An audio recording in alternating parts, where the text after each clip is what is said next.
We are delighted to welcome Robert Treviño, who's going to be conducting the Phoenix Symphony for the first time, his debut with the Phoenix Symphony, February 21st, 22nd, and 23rd. Robert, welcome. Thank you very much. It's a pleasure to be here with you. And I can't wait for next week.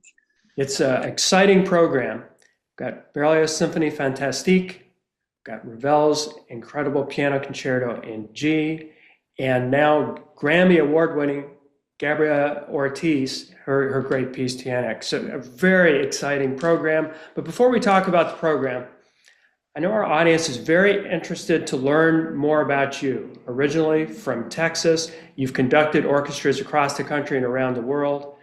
How did you get interested in music, and what on your journey led you to become a conductor? Well, when I was 8 years old, was with my father in our Chevrolet pickup truck, one of those really old ones, with just one row. It was horrible mint green pickup truck. And we were flipping through the radio, and I grew up listening to AC/DC, Beastie Boys, Carlos Santana, all of that type of music, Chuck Mangione, Queen. There was not classical music in my house growing up. And when we were flipping through the radio and came across the classical music station, and when I heard that, I remember very clearly what I was listening to, because they said afterwards it was Mozart's Requiem, it was the Lacrimosa, and it was so impactful for me when I heard it. And I remember telling my dad right afterwards, whatever that is, that's what I'm going to do for my life. I'm going to do that. Whatever that was that I just heard. Of course, I was 8 years old. He probably thought, like a kid says, I'm going to be an astronaut, I'm going to be a policeman or whatever. It's a kid's thing. But it was really a very serious thing for me. And a few months later, I was exposed to Peter and the Wolf, a recording of it. And I decided, okay, I'm going to pick up an instrument. And then a few months later, I was watching PBS, because that's one of the few channels we had on TV, and I saw Seiji Ozawa conducting, and when I saw him conducting, I thought, now that's what I'm going to do. I'm going to be a conductor. Now that's wonderful. I'm 8 years old, and I say I'm going to be a musician and a conductor, but I have no idea what any of the training or any of that has to do with. The greatest entree I had into any of that was the movie Amadeus. That gave me some sort of sense of how one should, do music and such. And fortunately, I grew up in a place where there was public music. And so when I was 13, I signed up for the band. And then I started studying music. And I think by the time I was late 14 years old, I picked up my baton. And then I picked up my first score. And I started conducting that year. And then I had my first conducting job officially when I was 18 years old. Conducting at an opera company, and I was already playing bassoon professionally for many years, already years before that. When I was around 14 as well, I started. And yeah, I haven't stopped since then. Now 27 years later since starting music, and 32 years after I've decided I wanted to be a musician. That is an amazing story. And it reinforces the power of education and how important that is. Regardless if someone's journey leads them to become a conductor like you, or in other directions, that music education and arts education is so important. I'm very bullish, if you would say, about the subject of education and music. I teach now. I get invited to the Royal College of Music, to every conservatory in Milano or conservatory in Torino or wherever I'm at in Paris, etc., to teach. And I like to teach. I like to give of myself. And as a sort of a rule, I don't charge for teaching. And the reason for that is because my starting in music was in public school, where tax dollars paid for that. And then I was lucky enough that my first bassoon teacher, Charles Hall, I had worked all summer long to get the money, because I come from a very poor family. We didn't have money for extra music lessons. When my bassoon teacher found out that I had been giving my mother the money to then write a check, and that it really was coming from me because there was not the extra money, he said, all right, fine, I'm going to teach you for free. And then everybody after that helped me. And so I really very much believe in that. And then some people would say, oh, but you want music education because you want to have more musicians. I don't want more musicians. Actually, I don't. I really think for the most people, this is a terrible profession to be part of, in the sense that it takes you away from your family. I'm in Torino, Italy right now. My family is at home, 4 countries away. I will go 2 weeks without seeing my son and weeks without seeing my wife, and it's just what the life is. And it's not easy. And people then audition for their whole lives, and they get to 35 and they finally win a job in an orchestra. And maybe their wife or husband are also a musician, winning a job in another orchestra on the other part of the country. And it goes on like this and on. So it's not something I think people should try to strive to become musicians. But the act of learning how to be empathetic with other human beings in the service of something greater than yourself is tantamount to one of the greatest lessons of any citizen of the world. That when I go to conduct Berlioz, I am at the service of the intentions of the composer Berlioz. I have the score here. He gives me as much of information, or in this case, Gabriela gives me as much information as they can possibly give me. My job is to empathically and intellectually try to understand their intention. Then I have the musicians in front of me who's also trying to make this come to be. And we do all of this. And then suddenly there's an audience. Yes. And we don't speak. We just present a singular idea of what the piece ought to be, in harmony, ideally, if everything goes well. And to me, that's the maximum amount of intellectual, spiritual sharing and giving for a singular group cause. And actually, what is also amazing for me is that in music, you don't have rights or wrongs, really. 5 audience members can sit and listen to Berlioz Symphonie Fantastique and come away with 5 different impressions, and they're all perfectly fine. How is that possible? When you go and read the book of Pride and Prejudice and you take your examination, your teacher says that, no, this is right, this is wrong, and et cetera, et cetera. Or if you do a mathematics problem, but yet you can all engage with some music at a moment and all have an opinion, and it's all perfectly valid. But even if you didn't like it, or it's not the best thing, or it's not to your taste, it can elevate you all the same. Yes. And so for me, it's all a big palette of magic. And I don't come from anything. I come from a wealthy family, a highly well-educated family, a worldly family. I don't come from that. And so I don't ever see classical music, Western art music in this way. I don't see it as elitist in any way. I see that it is for everybody, and it speaks to the human condition, and that's why there's room for everybody in it to come in touch with it. I appreciate that. At the Phoenix Symphony, we talk about symphony for all. We want to serve our entire community, and I appreciate your passion for education. Many people are surprised to learn that here in Phoenix, more than half of those who participate in our programs are participating through our community engagement and education programs. And it's so important to provide opportunities for people regardless of their family's resources. So if there's someone, when you were growing up, perhaps didn't have a lot of resources, to still provide those opportunities. And regardless of whether someone becomes a professional musician, it helps support student achievement. It's so important. Let's talk a little bit more about the program that's coming up. So exciting. And if you could also speak about what's it like, knowing this is your debut with the Phoenix Symphony, what's it like to work with a group of musicians for the very first time, to stand on the podium in the concert hall, be meeting all these wonderful musicians and never having worked together before? What's that like? It's difficult. That's what it is. It's difficult because as a conductor, we spend our time looking at a score and trying to imagine what it should sound like.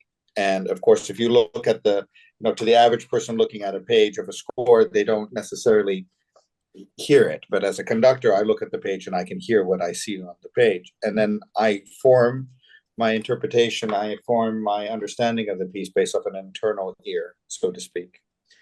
If you could think of in painting terms, it's to imagine the image you're going to draw before you start putting the ink onto the page. Well, meeting with musicians who you've never worked with, every human being is different. I mean, somebody plays the violin and somebody plays the trumpet, they play differently than everybody else. And it'll be great all the same, but the specifics of their sound, their temperament as a musician, their temperament as a section. This person is shy. This person is overly stressing themselves. This person is very sure of themselves. This person is maybe just had an injury. This person is very virtuosic, and that person has a very deep sound. Okay, so I meet all of this, and it's a little bit like going into a kitchen with all the ingredients, but you're told you're going to cook a very specific meal. You're going to cook, roasted chicken, but you don't know exactly all the ingredients you have in front of you. So you're going to have to figure out how to make something delicious with what you see, and to make every element that's in front of you speak well. And so I say very often that the work of a conductor is to take a look at everything in front of you and find a way to bring it all together to a singular idea, and then to give the space for the individuals within that, so that everybody has a satisfaction, but it's satisfaction in the service of the music. Mm-hmm. And so, and yes, of course, there are factual things that are in the score that must be achieved. It says it's forte, it's piano, it's this or that. These are technical things for musicians that we get very fussy about.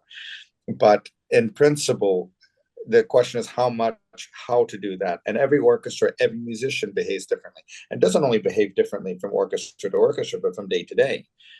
A person can come to rehearsal in the morning and they may have just had an argument with their spouse and they're in a slightly bad mood, or that night before they had their first date and they fell in love. I mean, people come with their energies, and of course people are professional, so they do their job well, but it does all the same because we're dealing with empathic and sympathetic music making. That energy is in the room, that energy is there, and you have to manage that as a conductor, and that can be very, very cajoling. It can be very demanding. It can be all the things under the roof. And so at this point in my life, I'm not as nervous about meeting a new orchestra as I used to, because it's been a long time since it's been like that. So I find usually I'm very quick at figuring out who is everybody and how do they play and what are they doing. Yes. What are the difficulties? What are the challenges? What are the things that this orchestra or these people do well automatically? And then I structure my rehearsal according to that in order to work with it. But so I don't know. And the thing is, actually, somebody could say, "Oh, Robert, you should go on YouTube and hear the orchestra, or you should just, ask for video." It doesn't make any difference what you get from that. And I'll tell you the very basic reason why. It's because I'm not the one conducting them. Because you can take any orchestra, set of musicians, and you change the conductor in front of them, and they will sound different. They just fundamentally sound different. They respond differently to different physicology, different moods. It's all, what you call it, chemistry, and we don't quite understand it. And so I can watch a video of an orchestra like the orchestra I'm working with now, Robert Treviño, where I'm principal guest conductor, and I've heard them on the TV with other conductors, and they don't sound anything like what they sound like with me. I mean, there are some characteristics of theirs that I can't violate, but it is just different. And so what the Phoenix Symphony will be something special with me this week. And I hope people will be really excited to hear that and see if some fireworks happen and see what dramatic and beautiful things we can create. We're so looking forward to your debut with the Phoenix Symphony. It's an amazing program. It's starting out with Téenek by Gabriela Ortiz, Ravel's Piano Concerto in G, and culminating in Berlioz Symphonie fantastique. Can you share a few highlights? What are some things you're especially looking forward to in this wonderful program? Yeah, so the Ravel, I do a lot of Ravel. I know his music very well. I've recorded a great deal of his music. I'm very excited to be doing the Piano Concerto in G, because it's actually used as a slightly smaller orchestra. And it's very virtuosic, as much as it's a very beautiful piece of music. So this is a very nice element to sort of work on with the Phoenix Symphony and get to know them. Bringing a new piece by Gabriela Ortiz, that's going to be fun. I've wanted to work with her for a while. This is a very big orchestral showpiece with a lot of technicolors and dramatic music and a lot of virtuosity for the orchestra. So that will be a really great piece just to get people warmed up and get them really into the mood for the journey that we'll take. And Symphony Fantastique, I mean, I can probably give a lecture of 2 weeks on the piece because there's so much to talk about in it. But what I take from it is that it is an extreme type of music. And we keep in mind that this is a piece of music written only a few years after the Ninth Symphony of Beethoven. And if you listen to them back to back, they sound like they're 100 years apart from each other. And for me, Symphony Fantastique is one of these very old scores that always sound new, sound as if somebody like John Adams or some living Philip Glass, if we weren't, some living composer were writing this music. And it's a music of enormous emotions, explosive emotions, love, passion, jealousy, fear, self-loathing, terror, because there's the whole witches music in this, and Dies Irae, this death music of the chant of the chant of death, and the orchestration is remarkable. It's technically incredibly difficult piece of music, but it is one of those experience pieces, to say the least. You have, bass drums, bells, and people off the stage, and it's, Berlioz is one of those. Some people cook, and they go and they just make like a nice egg with some butter, or they go and they make a nice spaghetti with some olive oil. Very general. He finds everything in the kitchen and tosses it inside of the mix, and he makes like a kind of a gumbo. There's not a single bar of music in that piece to get bored in. It's going to be a wonderful program. There's one other piece on the program. I'm not going to reveal the name today, a mystery piece. We've asked you to program a short piece that's somehow connected with the rest of the program. Any hints you'd like to give our audience as they're going to have to come to the concerts to learn what this piece is, but any hints you'd like to give on this mystery piece? The composers, this composer, their mother tongue is one of the oldest continuously spoken languages in Europe. All right, thank you for that hint. And we're so looking forward, Robert, to your debut with the Phoenix Symphony, February 21st, 22nd, and 23rd at Symphony Hall in Phoenix. And to all of you listening, hope to see you at these concerts. It's going to be absolutely fantastic. Thanks again, Robert. My pleasure. Looking forward to meeting everyone.